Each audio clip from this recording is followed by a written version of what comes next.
con el sistema de creencias, ¿no? Con la parte cultural, especialmente con el machismo, ¿no?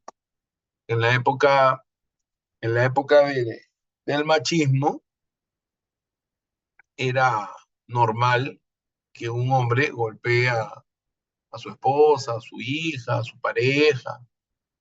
La violencia contra la mujer estaba prácticamente normalizada. Entonces no habían los derechos que existen hoy en día, es un delito, ¿cierto? Sin embargo, a pesar de todos los esfuerzos que se hacen de esta lucha frontal contra la violencia, contra el tema contra el machismo, lamentablemente todavía hay sectores donde existe violencia. ¿Es así o no? ¿Qué dicen ustedes? A ver, me gustaría escuchar sus opiniones. ¿Qué piensan de lo que estoy mencionando? A ver, ¿qué dices tú, Karina? Buenas noches. ¿Cómo está, doctor? Buenas noches, compañero, buenas noches. Actualmente la violencia está con más fuerza, diría yo.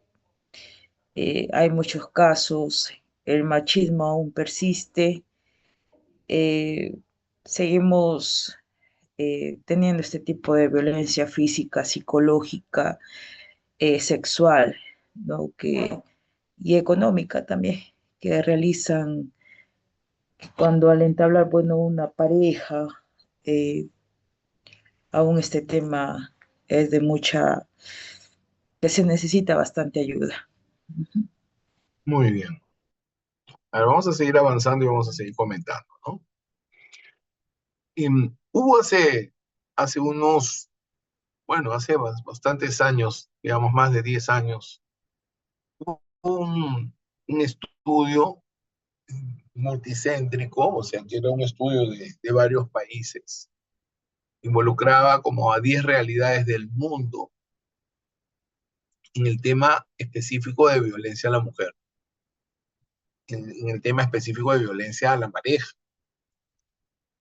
Y en ese estudio, el Perú quedó en el segundo lugar. En el primer lugar estaba un país del África. Pues imagínense de qué estamos hablando, ¿no? Entonces, bueno, en estos últimos años se sigue combatiendo, se sigue trabajando con los centros de emergencia mujer, con todo lo que ya sabemos. Sin embargo, es un flagelo, ¿no? Es un problema social. Mientras no trabajemos la parte preventiva sobre las pautas de crianza y se siga reforzando, ¿no? Los diferentes tipos de violencia que en realidad debe ser tolerancia cero, ¿no? Para todo lo que es el tema de violencia, ¿no? A ver, a ver, algunas definiciones, tenemos una de Corsi, forma de ejercer poder mediante el empleo de la fuerza física, psicológica, económica, política, ¿no? Entonces, este abuso que se ejerce contra una persona que está en una posición de vulnerabilidad, ¿no es cierto? Entonces, por eso que existe un Ministerio de la Mujer y poblaciones vulnerables, que incluía al adulto mayor, que incluía a los niños, ¿cierto? Entonces, y al comienzo se hablaba solamente de la violencia física, de lo visible, pero no se hablaba de los otros tipos de violencia, incluso a veces de cómo detectar estas famosas conductas de micromachismo, por ejemplo, ¿no? O sea, entonces, la idea cuál es apuntar a tener pues una relación saludable, ¿no? Y para eso hay que evitar normalizar, ¿no? Fíjense estos mensajes, ¿no? Estás horrible, nunca piensas, imbécil, torpe, no seas animal, estoy harto de ti, inútil. Todas estas descalificaciones se han normalizado, ¿no? Se han normalizado, o sea, son generaciones que siguen alimentándose de este tipo de mensajes y al mismo tiempo reproduciéndolos con sus hijos. Por eso se dice que al final somos víctimas de víctimas, ¿cierto? Marta, ¿de qué te das cuenta? ¿Cómo está? Muy buenas Buenas noches. noches. En realidad, lo que se refiere a violencia también es como, em, ¿cómo le podría decir? Como que una conducta aprendida, ¿no? Un estilo de crianza. Si mi mamá trató mal a mi papá, hubo golpes o peleas, entonces quizás ese patrón yo lo repita también en mi hogar, ¿no? Esa es la base, se Exacto, podría decir. exacto, muy bien. Acá tenemos algunos tipos de violencia, ¿no? La violencia física, que ya sabemos, la psicológica, ¿no es cierto? La burla, la descalificación, ¿no? Las prohibiciones, las amenazas, ¿no? Los condicionamientos, las intimidaciones, por supuesto la violencia sexual, ¿no? Recordemos que en el paradigma machista, en el paradigma machista, estamos así con pensamiento medieval, la mujer estaba obligada a tener intimidad, a tener relaciones sexuales con su pareja, así ella no quiere. Entonces no existía eh, la violación, digamos, entre pareja, de esposo a esposa, de conviviente a conviviente. Era impensable, ¿no? Tú tienes que cumplir, ¿no? O sea, era un introyecto, ¿no? La mujer está para eso. O sea, imagínense ese sistema de creencias, ¿no? Entonces, eso era parte de la cultura.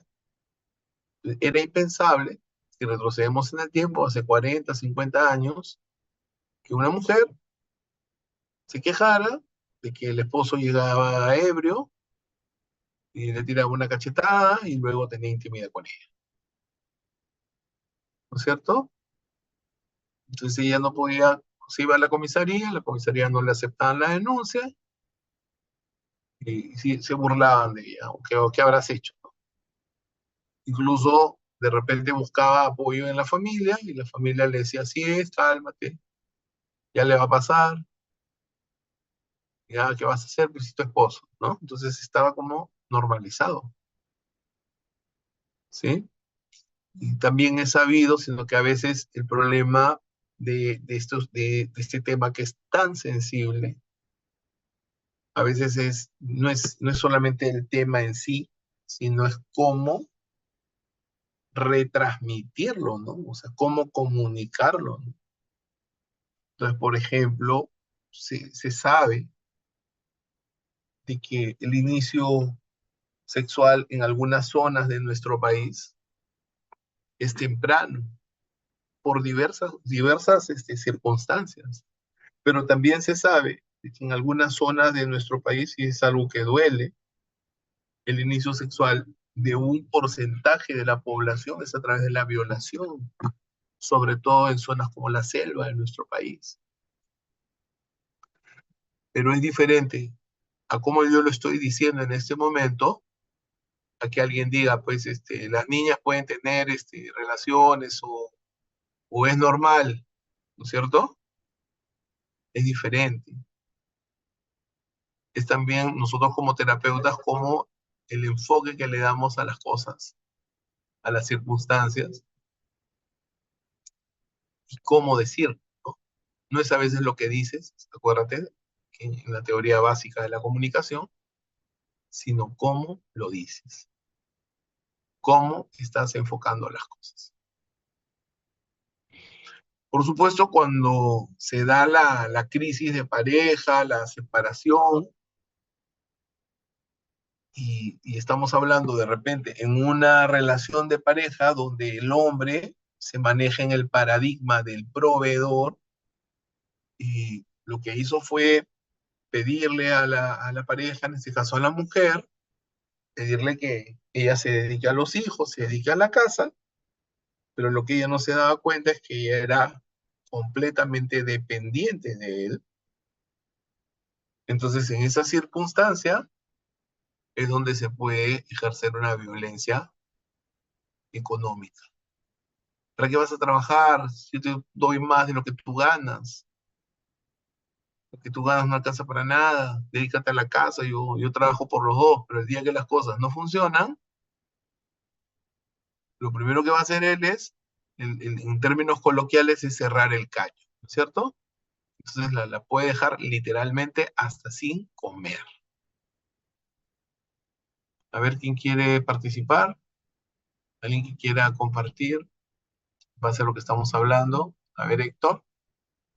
Sí, bueno, en verdad este es un tema muy delicado, ¿no? Y se me hace muy importante fomentarlo y discutirlo, tanto para ambos lados como para la mujer como para el hombre, porque también ahora, bueno, yo que he tenido la oportunidad de trabajar en la de Muna por un tiempo, ahí he visto casos de violencia tanto bidireccional y también tanto para el hombre como contra la mujer. Y también es curioso cómo este paradigma machista que estamos conversando también funciona en los casos de los hombres, ¿no? Que son violentados, por ejemplo, como algunos incluso se acercan a las comisarías y los policías se ríen, ¿no? Cuando van a poner alguna denuncia porque los han violentado.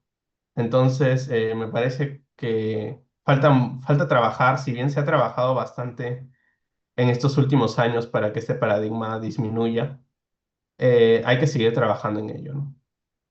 Claro, lo que pasa es que justo el tema que tú traes, Héctor, que ojo, no, es parte también de la realidad de que así como existe violencia a la mujer, también hay violencia al hombre, por supuesto que hay violencia al hombre, pero lamentablemente los temas se manejan con estadísticas. Entonces, si tú ves las estadísticas de lo que es la violencia a la mujer contra lo que es la violencia al hombre, entonces como que no, ni siquiera se acerca pues ni al 30% en relación a lo que es la violencia a la mujer, lo cual no significa que no sea que no sea importante y no sea un tema a tocar, pero muchas veces se ha discutido por qué no hay un ministerio del hombre, ¿no? Por otro lado, socialmente, si ustedes se ponen a pensar, recién ahora el paradigma está cambiando y están empezando a perseguir a los infieles, por ejemplo. Ya recién ahora están empezando a perseguir a los infieles, pero antiguamente el hombre infiel decía, cae parado, ¿no? Y la mujer infiel cae de rodillas. Eso es un pensamiento, por ejemplo, machista. O sea, ¿qué significa? De que el hombre infiel, mira, maestro, qué bien, que no sé cuánto, ¿no? Y la mujer infiel, todas las descalificaciones que ustedes puedan imaginarse. Entonces, en esa línea, como que al hombre infiel, al final nadie lo critica, ¿no? A la mujer infiel un poco más la queman viva, pero en esa misma línea, a la mujer golpeada, ahora hay más sensibilidad para ayudarla. El hombre golpeado, lejos de recibir ayuda, lo que genera en otro hombre, y más aún si es machista, y más aún si es de la vieja escuela, en vez de darle pena, le da cólera. Entonces, lo que recibiría un hombre golpeado sería más golpe de otro hombre, ¿no? Como que no le entra en la cabeza a un hombre que como una mujer le va a pegar, ¿te das cuenta? Pero desde el punto de vista terapéutico, sí hay una explicación. Por ejemplo, una madre castradora, descalificadora, golpeadora, que hay un montón, incluso podría ser hasta TLP, lo que no se pone a pensar cada vez que golpea a su hijo adolescente es que cuando él se haga adulto, probablemente busque una mujer parecida a su madre, o él se convierta en su madre, ¿sí? Y ahí tienes el escenario de un hombre golpeado, que ella le recuerda inconscientemente a la mamá o al papá, y eso lo congela, no reacciona, no pone los límites, ¿sí? ¿Alguna pregunta? ¿Alguien quiere comentar algo? ¿Todo está claro hasta acá? ¿Sí?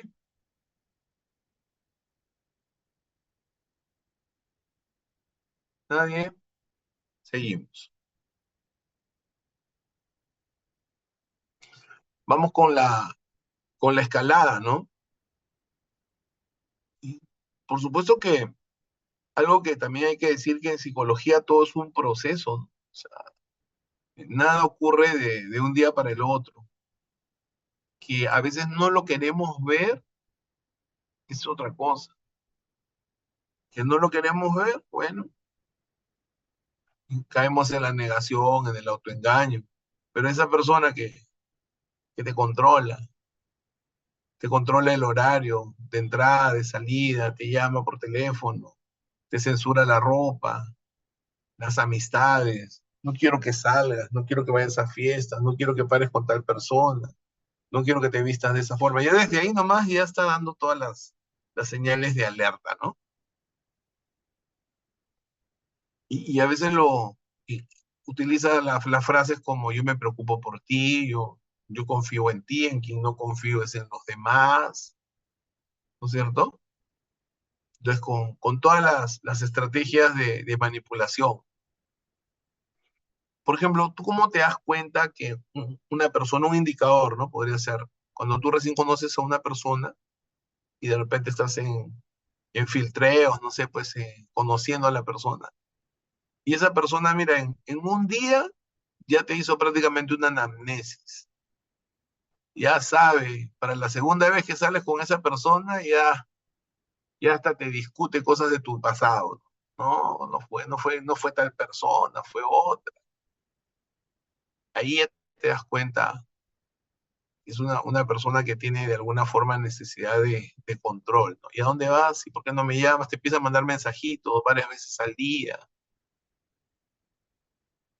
Y es lo que en términos coloquiales le llaman una persona intensa, ¿no? Cuando ya siente más confianza, cuando ya siente que se ha empezado a hacer un vínculo, ya comienza la segunda parte, ¿no? Ya va subiendo la escalera, ¿no? Ya te he dicho que no quiero que vayas a ese sitio, ya te he dicho que no quiero que camines con esa persona, ya te he dicho que no quiero que te pongas short, ya te he dicho que no quiero que uses escotes, ¿no? Ahora, acá hay un tema que a veces, desde el punto de vista legal, puede ser que no sea conveniente, pero por ejemplo, si la relación es con un celópata, ¿sí? O sea, el celópata es el que tiene celos enfermizos, ¿no es cierto? Y esos celos enfermizos a veces son delusivos, o sea, en su cabeza, en la cabeza del celópata, está encapsulada una parte paranoide y desconfía de literalmente de todo. Y está convencido de que su pareja le es infiel, solamente que todavía no tiene cómo probarlo. Algo así como, yo sé que tú me engañas, todavía no sé cómo, pero lo voy a descubrir. Y ahí vienen estas, a veces amanecidas de discusiones. Pero dime la verdad, tú me estás engañando, tú me sacas la vuelta. No, pero ¿cómo se te ocurre? Sí. Y ahí comienzan eres una prostituta, eres una cualquiera, ¿no? Empiezan a tirar puñetes a la pared, a romper objetos. Y por supuesto que no se pone el freno y eso puede escalar a agresiones físicas. Pero un celópata, y en su máxima expresión, ya es paranoide, pues, ¿no? Entonces el paranoide, cualquier persona que se acerque a su pareja la va a ver como una amenaza. Para darles un ejemplo, ¿no? Por ejemplo, van a un restaurante y el mozo recibe a los clientes pues con una sonrisa, ¿no? Buenas tardes, ¿no? Y esa sonrisa para un celópata pues es un coqueteo. ¿Y tú por qué lo miras? Ella te quieres acostar con él y ahí se acosta.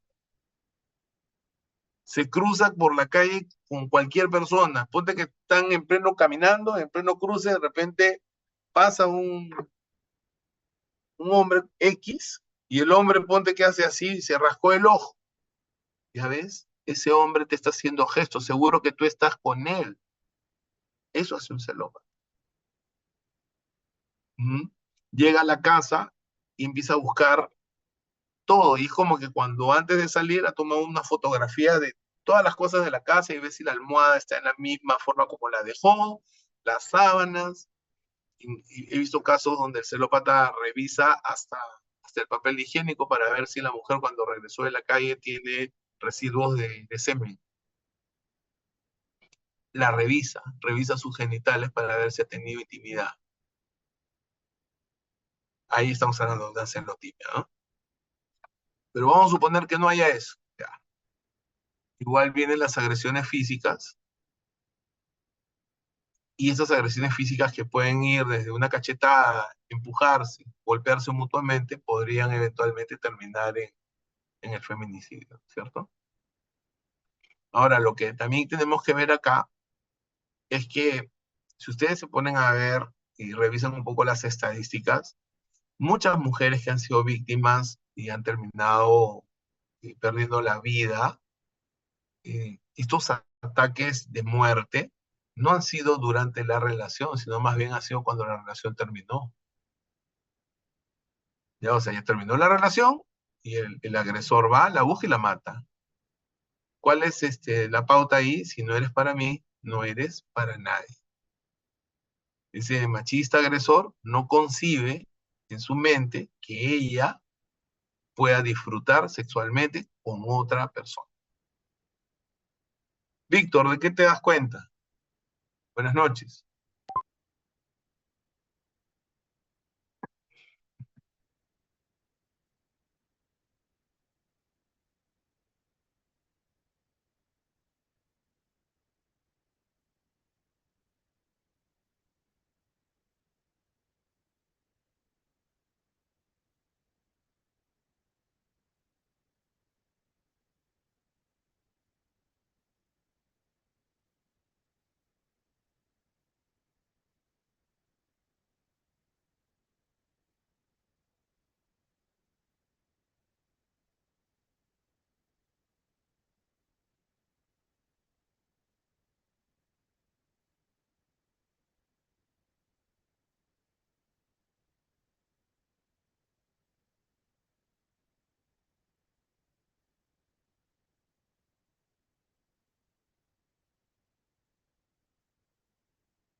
Claro, gracias, Víctor. Me parece muy oportuno y muy valioso todo lo que dices, porque justamente hay aspectos culturales, hay aspectos culturales. Entonces, cuando, por ejemplo, todo lo que tú estás mencionando ahorita, imagínate, tú lo dices acá en Lima, en un canal de señal abierta, o sea, pero ¿cómo? ¿Cómo es posible, no?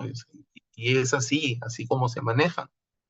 Y yo agregaría algo, solamente que lo mencioné, que el inicio no solamente es temprano, sino es a través de la violación.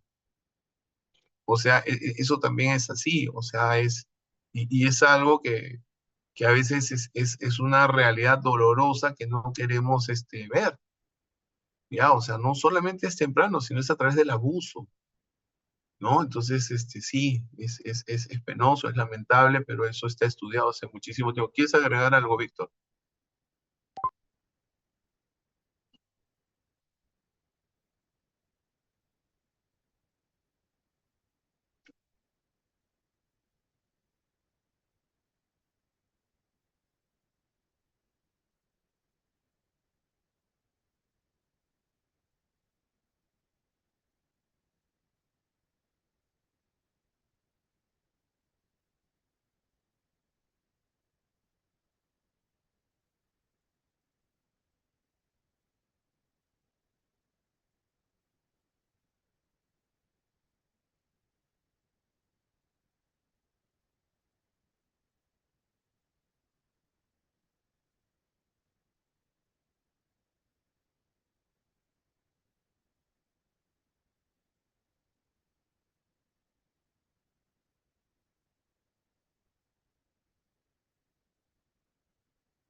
Claro, ahora también, si vamos, podríamos entrar por esa línea, ¿no? De que el tema de que la gente por el mismo clima, por el mismo estilo de vida, es mucho más expresiva, es mucho más, de repente están más sexualizados o más libres sexualmente en todo caso, acá en Lima, en otras zonas somos un poco más, menos expresivos, más reprimidos, diríamos también. Y el tema de la homosexualidad es más libre también, ¿ah? O sea, es como mucho más abierto. Entonces, acá en la capital están más enclosetados, ¿no? Entonces, no, recién ahora están empezando, como se dice, a salir del closet, a mostrar su estilo de vida, su forma de amar, como quieran llamar.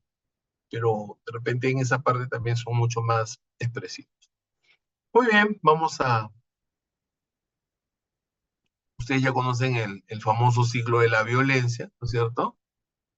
Este es uno de los que hay, que está la fase de detención, los incidentes menores, la persona se pone irritable, la mujer trata de calmarlo, pero llega la violencia ya sea física, psicológica, sexual. Luego viene la fase del arrepentimiento, ¿no? Esta fase del arrepentimiento a veces está junto con una fase que le llaman la luna de miel, pero en otras clasificaciones ponen como decir una cuarta etapa que le podríamos llamar la luna de miel o la podríamos poner dentro de la fase del arrepentimiento, donde el hombre se muestra cariñoso, como su mismo nombre lo dice, arrepentido. Y esta fase del arrepentimiento a veces puede durar un mes, puede durar 2 meses máximo. Y de ahí entran como en una especie de síndrome de abstinencia y nuevamente llega la fase de tensión y nuevamente llega la fase de agresión. Ahora fíjense, este ciclo podríamos de alguna forma servir como una estructura de analogía para lo que pasa también en las parejas en crisis en general, independientemente de la violencia, en otros temas, ¿no? En temas de infidelidad, por ejemplo. Ya, o sea, se da la crisis, viene la fase del arrepentimiento y así, pero ¿sabe cuál es el problema de ese ciclo de la violencia? Que puede durar 15, 20, N años. O sea, no hay salida y la relación se hace tóxica, se hace adictiva y definitivamente eh, eso va a afectar pues la salud mental, la salud emocional de ambas partes, ¿no? ¿Hasta aquí hay alguna pregunta, algún comentario? ¿Todo está claro? Yo creo que ya podemos pasar a nuestros primeros ejercicios. A ver, después de hablar con Gabriela. Gabriela, buenas noches. No se te escucha, Gabriela.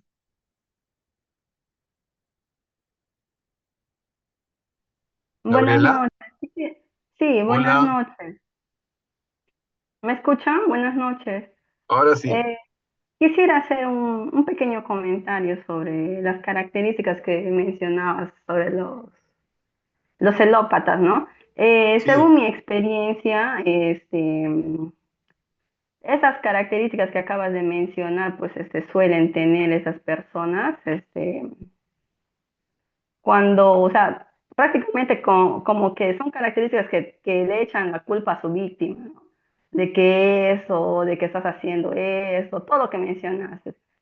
Pero prácticamente estas personas son las que están cometiendo, ¿no? Son las que en sí practican eso, lo que acusan a la víctima. Allá, o sea, lo que tú quieres decir es que el celópata es el infiel y proyecta su infidelidad en su pareja. ¿Eso quieres decir? Claro, como que mandan, ¿no? Toda la información de control, de oposición, de represión hacia la víctima, pero en realidad él es el que controla todo, ¿no? El que es el infiel y todo. Es un Ya, pequeño comentario que quería hacer. está bien, y es válido, Gabriela. En algunos casos es así. En algunos casos aplica el dicho que el león cree que todos son de su misma condición, ¿no? Entonces, en algunos casos, efectivamente, el celoso o celópata, ¿no? El que tiene celos enfermizos, en algunos casos, todo lo que él se queja, él lo hace, ¿no? Entonces, pero hay otros casos donde no necesariamente es infiel, pero sí tiene estos celos delusivos, o sea, son celos psicóticos. No hay Mm, ningún elemento probatorio para demostrar que la ok. pareja le es infiel. O sea, y en su cabeza hay un pensamiento que no hay forma de hacerlo razonar. Eso se hace razonar a partir de que empiezan a recibir medicación. ¿Ya? Eso también lo tenemos que tener Ok. claro. O sea que la mayoría de estos pacientes necesitan tratamiento combinado. O sea, tener un psiquiatra y trabajar su terapia. ¿Ah? Muy bien, vamos con los primeros ejercicios, Mónica, los dos primeros. Por supuesto que ustedes van a trabajar estos ejercicios. En Gestal hablamos del como si, ¿ya? Como si estuvieras en una relación tóxica, ¿ya? Como si le escribieras, pues hay dos ejercicios, uno se llama la carta que nunca envié, le mandas la carta al tóxico. Si no tienes a nadie, bueno, no te imaginas, pues, pero mandas la carta, tienes que mandarle a alguien, ¿ya? Y y el segundo ejercicio, mi miedo más profundo. O sea, te imaginas como dicen los abogados, en el supuesto negado, estás en una relación tóxica, evidentemente, y dices, si me voy de la relación, tengo miedo de qué. ¿De qué tengo miedo? Tengo miedo a la soledad, tengo miedo a perder la protección, y si me quedo, tengo miedo de qué, ¿correcto? O sea, es como le llaman el doble vínculo. Si lo hago está mal, y si no lo hago también está mal. Si me voy, ¿de qué tengo miedo? Y si me quedo, ¿de qué tengo miedo? ¿Correcto? ¿Sí? Vamos a armar los grupos. Mónica, son Ok, cuatro, doctor. cuatro Cuatro. coordenados, que la abusadora agrede, ¿no? Acá está la fase de la violencia propiamente dicha. Luego viene la fase del arrepentimiento. Y la víctima quiere creer, ¿no? Algo así como elijo creerle, ¿no? Y acá viene la negación, el autoengaño, y esto se repite una y otra vez, ¿no? Todo el tiempo. ¿Qué puede estar pasando? Eh, Desde la mirada gestal, vamos a ver cómo funcionan, con qué tipo de bloqueo se da. Una persona impulsiva generalmente experimenta mucha ansiedad, ¿no? Personas que se sienten abrumadas, no tienen control de la ira, y es como que en ese momento el agresor, como una forma de deshacerse de eso que le genera tensión, que le genera desesperación, es que justamente necesita generar ese daño, ¿no? Golpear. Es como si golpear lo aliviara, ¿no? Y en este tipo de relaciones se da la confluencia, ¿no? No puedo vivir contigo ni sin ti, es esa famosa contradicción. La dependencia no solamente es de la víctima hacia el agresor, sino también del agresor hacia la víctima. O sea, es un enganche de ida y vuelta, ¿sí? Entonces, ¿qué sucede?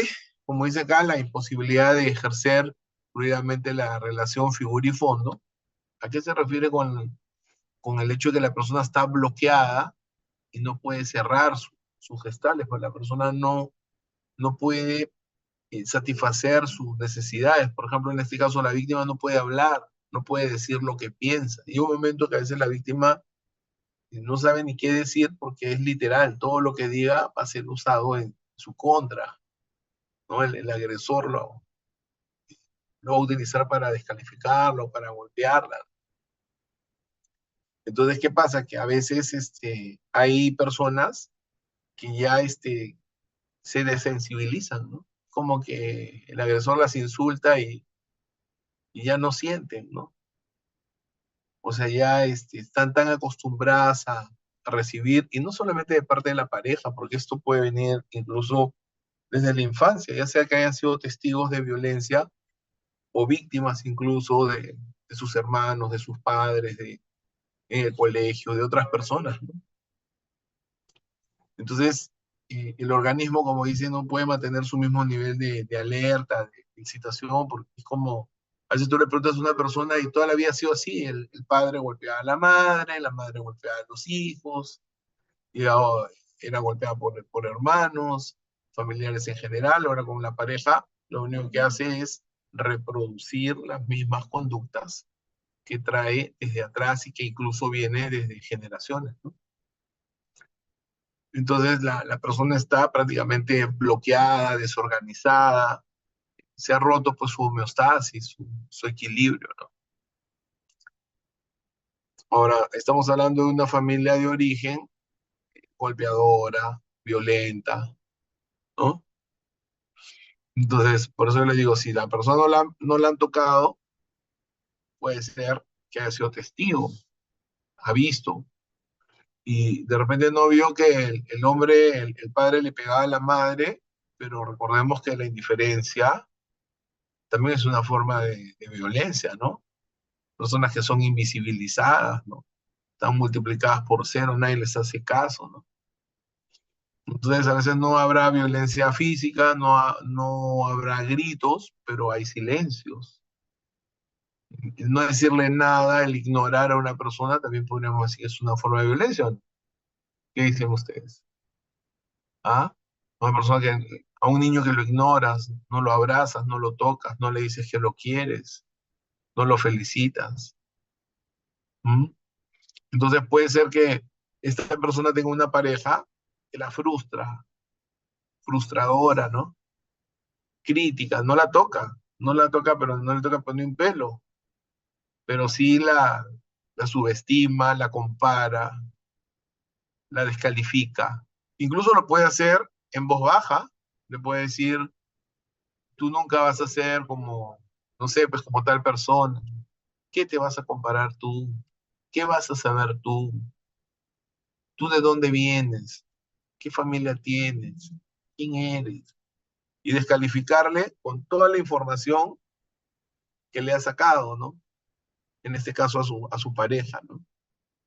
Y refregarle en la cara sus carencias, sus heridas, ¿no? ¿Sí? Entonces, ¿qué es lo que busca al final el maltratador? Nadie te va a querer como yo. ¿Quién te va a aguantar con un hijo, con dos hijos, con tres hijos? Ya estás vieja, ya nadie se fija en ti, nadie te va a tomar en serio, nadie te va a querer como yo.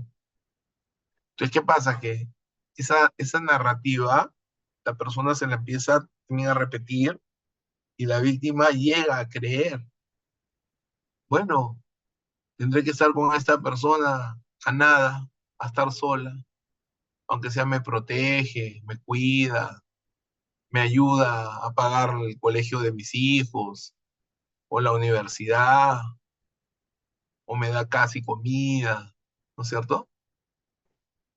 Entonces, lo que busca es tener a la persona controlada, ¿no es cierto? Entonces, en este caso, eh, se hace figura para el maltratador, se convierte en figura cualquier cosa para culpar, porque el maltratador generalmente es un proyector. Entonces, al final, si se le cae el vaso, la culpa la tiene ella. Me acuerdo de un caso de un señor que era un apostador, pues, compulsivo, gastaba un montón de dinero en gallos. Entonces estaba demorando y justo él le había hecho una apuesta y entra la llamada de la mujer, ¿no? Ya ves, acabas de llamar y ya mataron a mi gallo, ¿no? Me salaste mi apuesta. O sea, al final de todo tiene la culpa. Ella es como una especie de cojín donde él va a descargar todas sus frustraciones, todo su dolor. Pero hay que ver cuando se trabaja en la silla vacía, por ejemplo, con un maltratador, quién es ella, ¿no? O sea, ¿a quién representa ella? ¿A su padre maltratador? ¿A su madre maltratadora? O sea, en este caso lo que le molesta de ella es lo que se hace figura, pero el fondo lo vamos a buscar en la infancia del maltratador, ¿sí? Ahora, en un hombre machista, ¿qué te dice el introyecto? No deberías dejar, no debes acostumbrarla a que te hable de igual a igual, ella es mujer. ¿Cómo no te va a hacer caso? Ella debe hacerte caso, ¿sí? De ahí viene la famosa frase de el hombre es el pater familia, la cabeza de la casa. Acuérdense que detrás de un gran hombre hay una gran mujer detrás, no es al costado, no es igual, ¿no es cierto? O sea, toda esa estructura machista está en el inconsciente de la gente. Por eso que tenemos que hacer trabajo muy profundo. Y también ese machista ha sido, todas esas creencias machistas han sido construidas por una mamá machista también. O sea, el niño no se ha creado solo, ha tenido su mamá. Y la mamá ha tenido que reforzar todas esas conductas. ¿Sí? Entonces, como deberías, por eso que en estos deberías, un hombre no debería pues, ser mandado por una mujer, ¿no? Y al final todo es culpa de cualquiera menos nunca se equivoca, pues el hombre, el papá, el jefe de la casa, ¿no? ¿Mm? Entonces todo lo proyecta. Ahora, un hombre violento cuando se controla, en realidad se reprime, puede ser que tire puñetes contra la pared, puede ser que, o sea, se autoagrede, ¿no? Y ahí es cuando retroflecta toda esa energía que tiene para sacar su violencia, de repente termina golpeando la pared. O hay hombres también que se pegan, se lastiman, ellos mismos se golpean. Hay confluencia porque él no se imagina sin ella, a pesar que se puede quejar, se queja y se queja y la culpa, ¿no? Ya ves, me haces que me amarre, me haces que te pegue. Tú misma te la buscas, te gusta en el fondo, ¿no? Es el pensamiento de un maltratador. ¿De qué te das cuenta, Karina? Efectivamente, ¿no? Como usted ha mencionado, este tipo de bloqueos que vienen presentando estos tipos golpeadores, todo le echan la culpa netamente a la mujer por algunas actitudes que ellos mismos realizan, ¿no? Como usted mencionaba de todos estos bloqueos. Muy bien. A ver, ¿qué pasa con, por ejemplo, con una niña, y de acá vamos a pasar a dos ejercicios más, con una niña que ha sido maltratada? Una mujer maltratada, ¿qué encuentra en una persona maltratadora? O sea, el maltratador no se presenta diciendo, hola, yo soy pegalón y le tira una cachetada a la mujer y así se enamoran. No. O sea, el maltratador emerge como una persona fuerte, fuerte y protectora. Algo así como que yo nomás te puedo pegar y nadie más te va a pegar, no te preocupes, ¿no? Eso es lo atractivo. Es como que inconscientemente ella está buscando de repente a un hombre más fuerte que su papá para que el papá no le pegue, pues, o que la mamá. ¿Mm? Y ahí viene el enganche, ¿no? Confunde el amor con el maltrato, ¿no? Incluso podemos escuchar a veces en adolescentes que dicen, tú no eres nadie para pegarme, por último que me pegue mi papá, que me pegue mi mamá. Y si ese pensamiento lo llevamos a una persona adulta, a una joven, bueno, que me pegue mi esposo, pues, por último mi marido que me pegue, pero tú no me puedes pegar. O sea, sí está en su mente la posibilidad de ser golpeada y se siente que ella le pertenece. En este caso hay ese sentimiento de que le pertenece, ¿no? Él es mi esposo, yo soy su mujer, ¿no? Hay baja autoestima, hay miedo, hay dependencia emocional. Por supuesto que esta persona somatiza, ¿no?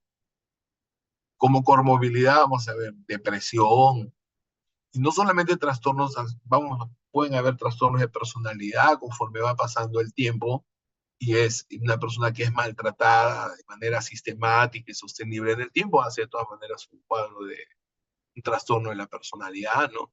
Y esa persona que en algún momento fue maltratada, eventualmente podría convertirse en una maltratadora. ¿Contra quién ella va a ir? Contra los hijos. Si al final la separas de su maltratador, ¿con quién se la va a descargar? Con el hijo. Y si el hijo se parece al papá, peor todavía. Ese hijo es el que va a cobrar, pero ese niño va a recibir un maltrato de la mamá. ¿Mm?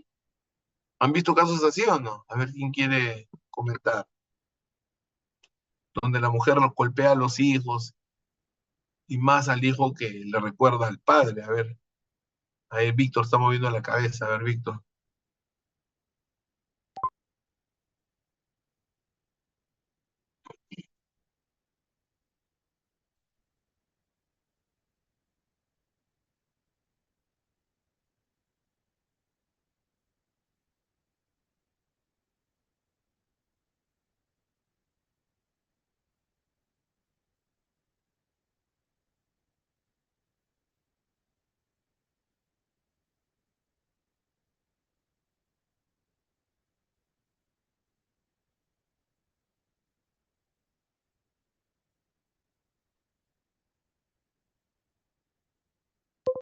Muy bien. Gracias, Víctor. Vera, levantaste la mano. Sí, profesor. Bueno, a mí me suena mucho, no sé si ha escuchado el caso que pasó del niño que fue maltratado por su mamá en Argentina. Y estuvo con su papá viviendo hasta los 4 años y aparece la mamá, pide la tenencia del niño, el juez se la otorga, las psicólogas dijeron que era lo mejor, entonces él va a hacer una revinculación con la madre. Pasaron 3, 4 meses y el niño, la mamá lo llevó ya casi muerto al hospital, ¿no? Y al final de la autopsia se ve todo que el niño recibía maltratos constantes.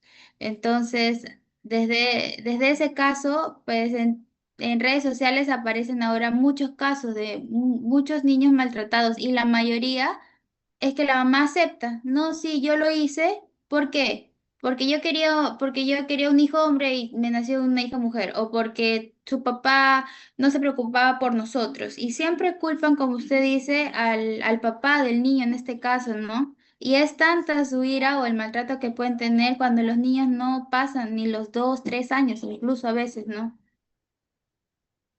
Así es. el zarandeo, por ejemplo, ¿no? Cuando son bebitos, también sí he estudiado el zarandeo, ¿no? Que lloran y lo zamaquean y a veces termina hasta perdiendo la vida. Muy bien, vamos a pasar a los dos siguientes ejercicios. Mónica, por favor. Vamos con los dos siguientes ejercicios. Es mi niño o mi niña interior o interna. Escribe, tengo miedo de, o sea, ponte en el escenario como, acuérdate del supuesto negado, actúa como si, ¿ya? Como si estuvieras en la relación tóxica. Tengo miedo de y necesito que, ¿ya? Y el ejercicio número 4 es lo que confundí con amor, ¿no? Pensé que era amor, no sé, pues que me persiga, que me cele, que me insulte. Acuérdense de, además de, también es cultural el más te pego, más te quiero, ¿no es cierto? O más me pega, más me quiere. Y esa creencia todavía sigue ahí. Si no, si no me importaras, entonces no te diría nada, pues yo te celo porque te quiero, porque eres importante, ¿no? Todas esas formas de manipulación, ¿no? Entonces pensé que era amor, que de repente, pues, no me deje salir, no me, no me deje vestirme como quiero, y hoy siento que era, ¿ah? Ahí complete. Vamos 15 minutos, ¿ya? Los mismos grupos, Mónica.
¿Cuáles son los mecanismos neuróticos de la mujer maltratada, ¿no? Tenemos la confluencia, acuérdense ustedes de que uno de los bloqueos más complejos es la confluencia. ¿Por qué? Porque acá están las dependencias, ahí están las adicciones, acá está la codependencia, la dependencia emocional, esa es la confluencia. Entonces, en este caso, la mujer maltratada llega a ser pues entre varios diagnósticos que podríamos ponerle, uno de ellos podría ser de dependencia emocional, y por lo tanto hay confluencias, ¿no? Entonces es como que ella vive a través de las necesidades de él, ¿no? Sus opiniones, sus creencias, todo, o sea, es como que él se vuelve su propósito de vida, ¿no? Y ella sueña con que algún día él va a cambiar y se va a convertir en ese hombre tierno, protector, permisivo, ¿no? Acuérdense ustedes que al no haber podido cambiar a sus padres, busca cambiar a la pareja, ¿no? Como introyecto, tiene pues todas las exigencias, ¿no? Deberías quedarte, si es que es casada, el matrimonio es para toda la vida, o es el padre de tus hijos, ¿no? Y así es, pues, tienes que aguantar, ¿no? Tú lo has elegido, querías este marido, ahí lo tienes. Entonces, esos son los introyectos.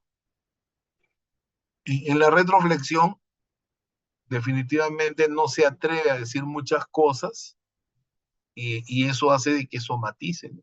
Es una mujer maltratada no solamente física, sino psicológicamente, está expuesta a muchos problemas psicosomáticos, ¿no?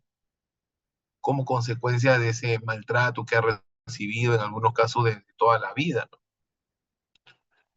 Acá se proyectan el ideal, pero también es cierto que se victimizan, ¿no? Y en algunos casos no salen, no quieren salir, se convierte de alguna forma en una, aunque suene duro, en una especie de zona de confort, ¿no? Pues no conocen una forma saludable de vincularse. Imagínense una persona que en la línea del tiempo ha sido maltratada toda su vida. Viene alguien, la trata bien y no lo pueden creer, ¿no?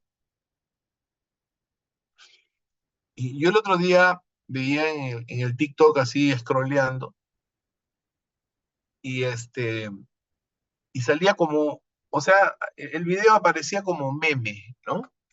Le salía una mujer y decía, Dios mío, mándame un hombre bueno, respetuoso, que no me pegue, que me sea fiel, ¿no? Y Dios le respondía, te mandé como 15 y los miras como amigos, así que no fastidies, pues una cosa así es el meme, ¿no? Entonces, pero eso es justamente lo que pasa con una persona que tiene dependencia emocional. Y no se sienten atraídas por un hombre que sea protector, permisivo, cariñoso. No los atrae. Como que eso no hay química ahí. La química va a estar con el inconsciente, es como que percibe a ese hombre que van a querer cambiar. Ahí vamos a ver este video.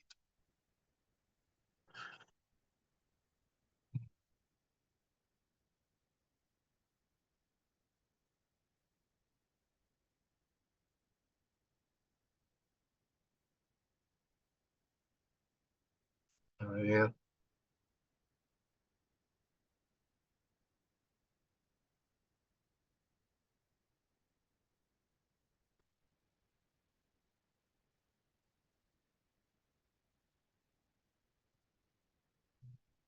Cualquiera puede ser víctima de violencia intrafamiliar. Tu madre, tu hermano, tu vecina, incluso tú. Abre los ojos.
No te quedes callado.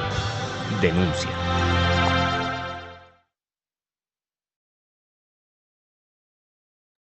A ver, ¿quién quiere comentar acerca del video?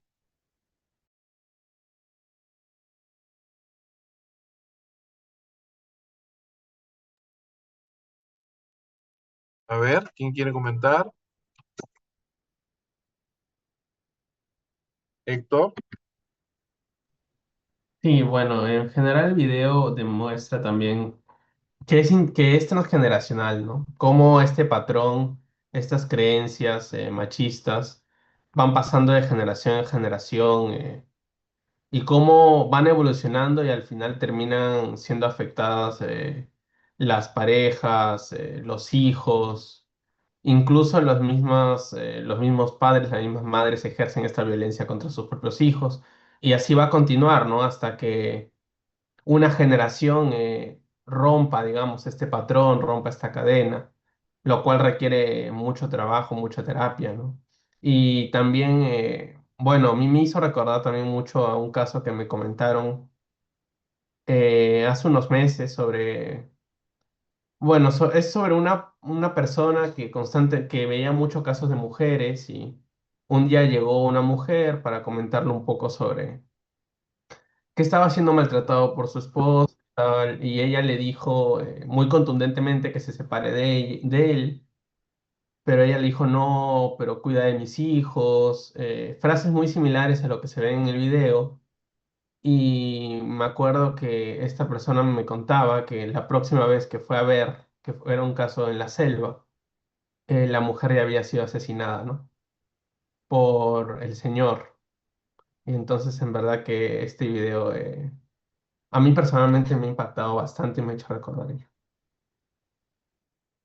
Muy bien. ¿Alguien más? ¿Alguien más quiere comentar el video?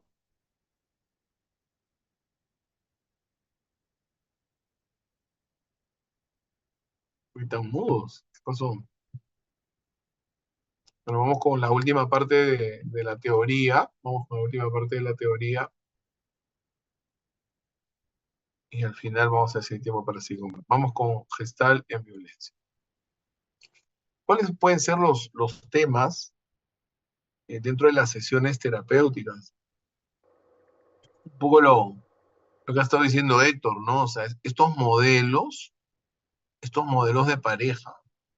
Un niño que veía que todos los días su papá le pegaba a la mamá, venía borracho y la golpeaba, todos se escondían, insultaba a la mamá todos los días, le hacían bullying. Eso es un modelo, ¿no? Entonces él crece y él también insulta a su mamá, insulta a su hermana. Acuérdense que los hombres se vestían de azul, las mujeres se vestían de rosado, la mujer tenía que servirle al hermano, la presa más grande para el hombre, ¿no? El hombre no puede hacer nada porque es hombre, las mujeres tienen que hacer todo porque son mujeres. Entonces, ese tipo de mensajes construyen, ¿no es cierto? Toda esa narrativa empiezas a construir un paradigma, ¿sí? Se hace toda una estructura que ha venido de los abuelos, de los bisabuelos, de así generaciones. Entonces, si siempre ha sido así, o sea, ¿por qué vas a cambiar, no? Entonces hay que buscar una persona que más bien se adhiera a estos patrones de conducta y estas creencias. Entonces la dominancia, en este caso del varón y la sumisión de la mujer como parte de un valor, ¿no? Entonces eso, por supuesto que influye, ¿no?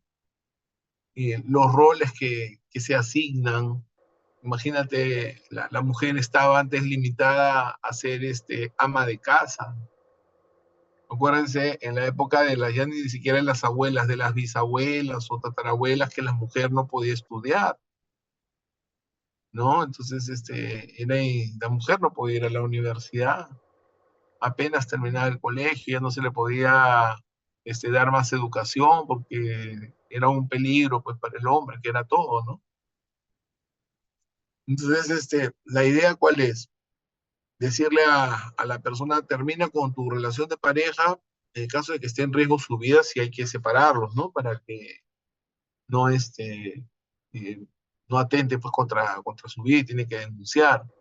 Pero en el caso de una relación tóxica, donde hay, por ejemplo, violencia psicológica, lo conveniente es empezar a trabajar su autoestima, empezar a trabajar su autoconcepto, qué creencias tiene. Por ejemplo, hay creencias en relación al merecimiento, ¿no? Y en el video yo merezco esto, o yo no merezco ser amada, no merezco que nadie me quiera, nadie me va a querer. Y eso es algo que probablemente le repetían cuando era niña, nadie te va a querer, ¿no? Con ese genio que tienes te vas a quedar sola, parte de los mandatos parentales. El trabajar la autoestima como parte de su estilo de vida de una persona que se quiere a sí misma, que sabe poner límites, que se valora, que es autobondadosa, ¿no? Que sabe poner límites, que va aprendiendo a poner límites, porque ojo, acá estamos, evidentemente la clase se está centrando en pareja, pero también podríamos hablar de relaciones tóxicas dentro del sistema familiar y aplicaría exactamente lo mismo, donde una madre descalifica a su hija, por ejemplo, donde un padre descalifica a sus hijos, los insulta, los subestima, los compara. O sea, podríamos hablar de maltrato dentro de la familia o no. Claro que sí. Y lo que hace en este caso la pareja es replicar lo que la persona recibió en su casa, ¿no? Entonces, ¿qué diferencia una relación saludable de una relación tóxica? Porque todas las relaciones y todas las familias, todos tenemos problemas, tenemos discusiones, nos enojamos, ¿correcto? Y la diferencia radica en que en una relación saludable se maneja pues en el respeto, ¿no?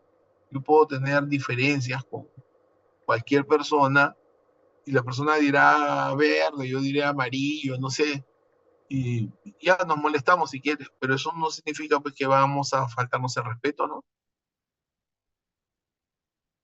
Y también en salud mental acuérdense que hay dos posibilidades, ¿no? O nos ponemos de acuerdo o no nos ponemos de acuerdo, nada más, ¿correcto? Y bueno, yo generalmente digo que lo que no suma a veces resta, ¿no? Entonces, ¿para qué te vas a ir? Vas a estar en un lugar donde lo único que recibes es descalificación, violencia, si no es física, psicológica. ¿Para qué? Entonces, en las terapias con las mujeres maltratadas, vamos a trabajarles la culpa, porque a veces la persona ha sido víctima de violencia durante tantos años, y ella llega a pensar, a creer, se ha creído el cuento de que ella tiene la culpa, de que al final le termina justificando a su golpeador, a su maltratador, ¿no? Como cuando a una niña que es víctima de abuso sexual le tenemos que decir, oye, eso no es tu culpa, eso no es tu culpa.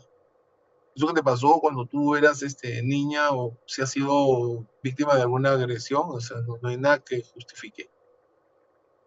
No es tu culpa.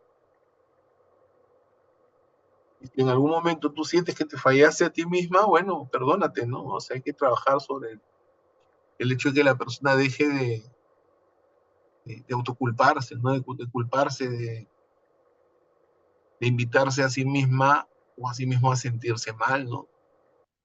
¿Ya de qué sirve que la persona haga lo que Fred Perls le llamaba los juegos de autotortura, ¿no? Que es ese hablar con esa niña interior, con ese niño interior y culparlo por lo que pasó, por lo que provocó, por lo que permitió, por lo que creó, ¿no? Mm. Ahora, una cosa es que yo me hago responsable de mis errores y otra cosa es que yo me sienta culpable. ¿Te das cuenta? Yo asumo la responsabilidad del error que he cometido, pero si yo me siento culpable, voy a buscar ser castigado y me voy a deprimir. ahí estaría retroflectando. Lo que buscamos con la terapia es que la persona asuma su responsabilidad. Si en algún momento, en algún punto, metiste un error, le hiciste daño de repente a una persona, lo adecuado es que busques reparar ese daño que has infligido a una persona. Pero otra cosa es, la culpa es como tirarte latigazos, ¿no?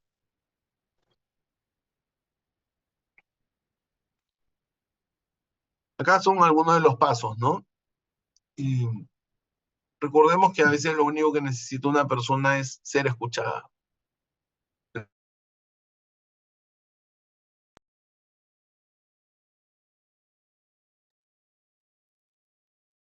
Doctor, chicos, ¿me escuchan? El doctor va a cambiar de equipo. Un momentito, por favor.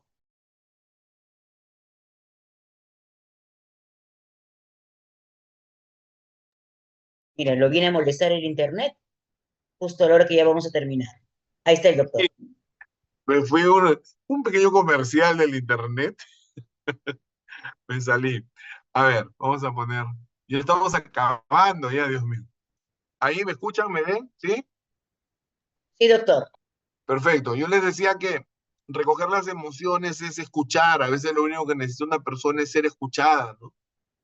Y hablar, contar su dolor. Es una forma de hacer catarsis. Esas personas, a veces por su falta de información, necesitan ser orientadas, ¿no? También a veces ahí eh, es conveniente dar algunas pautas conductuales, ¿no? O la persona no sabe a veces ni sus derechos. Entonces, hay que darles información, ¿no? Sí es importante que estas personas sepan de que no es normal, de que no está bien lo que está pasando, ¿no? Entonces, sí hay que buscar que estas personas busquen ayuda, y en este caso están pues los centros de emergencia mujeres, el Ministerio de la Mujer, ¿no? Esa parte es importante, ¿no? De que también vean cuáles son las medidas de seguridad. Hay que analizar bien el caso, llamar también a su familia, o sea, ver cómo están sus redes de apoyo. No es lo mismo una persona que, pues hay mujeres que no tienen a nadie, eh, vienen de lugares lejanos, no tienen familia, no tienen amigos, están completamente solas, ¿no? Entonces, para eso también hay albergues, ¿no? Hay que ver bien las circunstancias, ¿no? Ahora, en este tema del merecimiento, a veces su mismo, sus mismas pautas de crianza es como si inconscientemente esperaran ser castigadas, como que sienten que merecen lo que les está pasando. Y ahí entra nuestro trabajo, ¿no? Que es cambiar esa manera de enfocar las cosas, esa manera de pensarlo. Todavía nos quedan un par de minutos. ¿Quién quiere compartir, decir de qué se ha dado cuenta o algún comentario? A ver, Maribel, ¿qué te llevas de esta clase?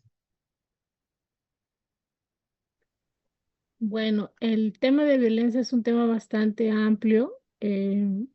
Actualmente en la sociedad casi se ha normalizado la violencia, ¿no? Y como usted indicaba, las estadísticas en caso de las mujeres este, es más, más fuerte, ¿no?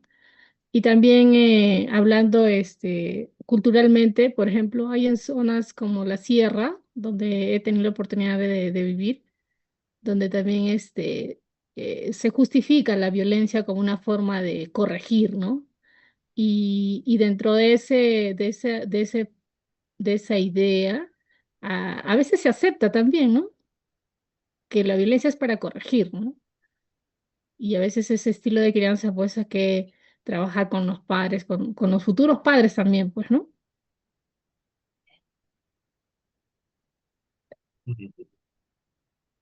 Muy bien, muy bien. Justamente este estudio multicéntrico que yo les hablaba de las 10 realidades y que Perú quedaba en segundo lugar, la zona de Perú que quedaba en segundo lugar en esa época era la zona rural del Cusco, como la segunda zona donde había más violencia en este estudio, ¿no? Que era de 10 realidades de...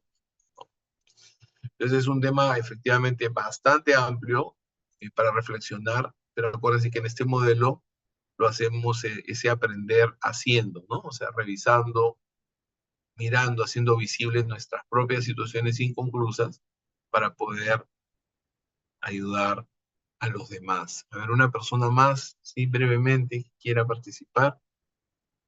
¿Quién? ¿Quién dijo yo? Nadie. Mónica, nadie quiere hablar hoy día. Algo ¿Yo puedo hablar, pendiente. doctor? Sí, por favor, Mónica. Chicos, buenas noches. Quería informarles que vamos a tener dos talleres presenciales. Uno que es el 25 de mayo, que es psicodanza, y el martes 26, terapia de grupo, especialmente para psicólogos, psicoterapeutas y profesionales de la salud mental. Les voy a mandar la información, a ver si se animan y nos acompañan en alguno de los dos cursos. Listo. ¿Cómo es psicodanza? ¿Algo así? Sí, sí, psicodanza gestal.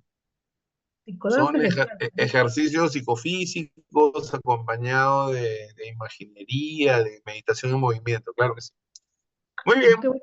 tengan una linda semana, que todo les vaya bien. Les mando un abrazo gestáltico virtual, todas, a todos. Cuídense mucho. Ahí nos vemos. Chao, chao.